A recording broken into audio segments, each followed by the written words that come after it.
My cheating wife is mad that I told the girlfriend of her affair partner all the truth. Here is some background information.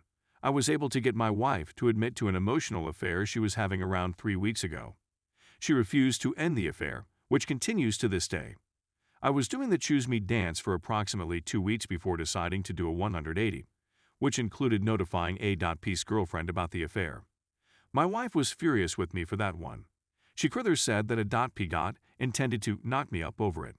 Since then, my wife and AP have simply stopped talking in order to save face with his GF. They have unfollowed each other on social media accounts, but I have substantial evidence that the affair is still ongoing, and I also have substantial evidence that the affair has unfortunately turned physical. Here's where I am right now. It took me a long to grasp that if AP is involved, no reconciliation can occur. I finally accepted it, and the only thing left to do now is serve papers. I'm going to make every effort to meet a lawyer as soon as this week and get papers served as soon as feasible.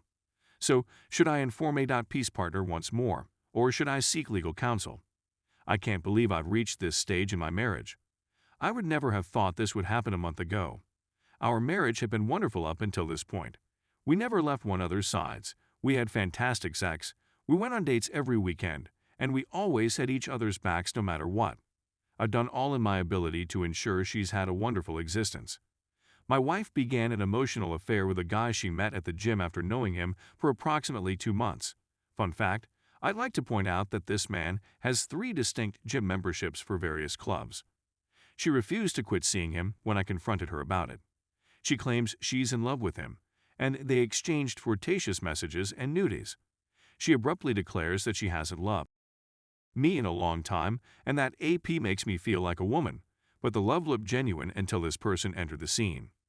She's become a totally different person since meeting this guy, cold, bitter, and uninterested in me.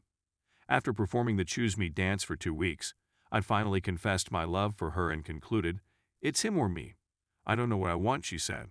I stormed out of the home, told my parents and in-laws about her, and phoned A.P's GF. Following this, the wife became enraged and yelled at me. I'm a wimp for informing our relatives. When she found out I had informed APGF, she went insane, shouting, shoving me, and throwing stuff. She then began telling me that we are done and we have no hope. The affair is still ongoing. Wife and AP faked to cease seeing one another in order to get APGF off his back. Why won't WW abandon his GF if he and AP are so in love? Since then, I put my 180-degree turn into action. Text messages between WW and AP have also been uncovered where they discuss what their kid could look like, going on outings with friends, and the affair getting physical. I decided that it was time to call it quits and filed for divorce with my husband. She will be taken completely by surprise by paperwork in around 10 days. She probably never expect me to do anything like this, which is a good thing in this case. To convince her that I am serious and that I am not only a backup plan, I must show my commitment to her. Upon her conviction, I aim to go nuclear, alerting her family about her recent activities with AP, presenting evidence of continued affair and physicality of affair to APGF, revoking her gym membership, separating my money from our joint account, and ordering her to leave the home. She is serving me and doing all of these things, and I'm afraid of them, but I know that they are important if I am to be able to clear the fog from my vision. My hope is that detonating an atomic bomb on my marriage would save it, but I'm prepared to accept the worst-case scenario as well. In my state, spouses must be apart for a period of 6 months before a divorce may be finalized. It occurs to me that if she does not return for me within that time frame and make the improvements I need of her, there is nothing I can do. If that is the outcome, it will be challenging, but I will be okay and will become stronger as a result of the experience. Update. I thought I was through with the pick-me dance, but looking back, I was most definitely not finished with it. I had hoped that having her served would finally bring her to consciousness, but that was not the case. She was released as a result of the divorce. Similarly to what I said in my previous post, in my state, following the first filing, the couple must be separated for a period of 6 months before the legal proceedings may begin. I decided against going completely nuclear in order to avoid ruffling any feathers. Take heed to folks on this sub who advise you to divorce while WS is in a fair fog because you'll get a better deal. She provided me with our house, our dog, and pretty much everything else I could have asked for.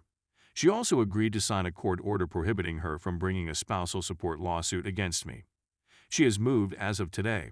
It was, without a doubt, the most bittersweet moment I'd ever had. On the one hand, living with her for the previous 2 months had been a living hell, and on the other, she had been a wonderful friend. A key chapter in my life, on the other hand, seems to be drawing to a close, according to my observations. As she went away, I cried uncontrollably, but I knew it was all for the better. They're still conversing and flirting, and AP is still with his girlfriend, which is okay with her. Despite the fact that she is as innocent as hell, she is nevertheless neck-deep in fog. I'm still amazed by how infidelity can completely change a person's outlook on life. Despite the fact that we had been married for 11 years, my wife was without a doubt my closest friend. We had a lot of plans for the future, which we discussed. Once AP entered the scene, she couldn't tolerate the sight of me. The final 2 months of our relationship were difficult for her because she disliked me and couldn't stand being near me, and I was much more friendly than I should have been. You'd be forgiven for thinking I was the one who cheated, he. I'm coming to terms with the fact that she was a narcissist who went unnoticed for a long time. When I published my first blog entry, I was a jumbled mix of emotions. I was unable to eat or sleep, and I spent the most of my time lying in bed feeling miserable. The progress I've made in the last month and a half has been incredible. I'm feeling much better now. I still regret what might have been and what could have been, but it no longer fills the majority of my thoughts. IC has been quite beneficial.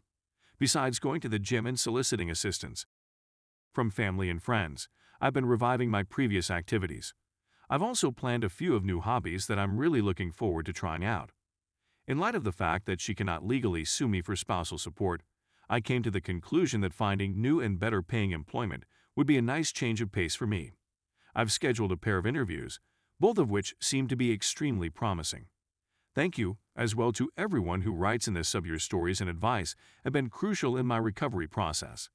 After realizing how close I've been to experiencing the worst of what would turn out to be one of the most awful experiences of my life, I was overcome with a strange sense of confidence and fearlessness that I'd never experienced before. This period of separation will serve as a new beginning for me. In my life, I have the ability to direct events in whichever manner I see appropriate. I've never felt more in control of my life than I do right now. I'm not sure what the next 6 months will have in store for me, but I'm certain that I'll continue to develop into the best version of myself throughout them. Any BS out there who are struggling, no matter how much they gaslight, blame shift, or rewrite history. I was subjected to all of this till she moved out. Remember that cheating is not your fault, and you are sufficient in your own right. Your WS may have sought to address any relationship difficulties with you, or he or she may have just ended the relationship as an adult. They chose the choice that was the most insensitive, immature, and cowardly. WS are weak individuals who have significant flaws in their character. The good news is that you can come out of this alive, and that you can heal in a very short amount of time. This may be some of the most broad advice on this sub, but remember to take things one day at a time and to focus only on your own needs. Putting in the effort to focus only on oneself is an example. It is fully and completely effective.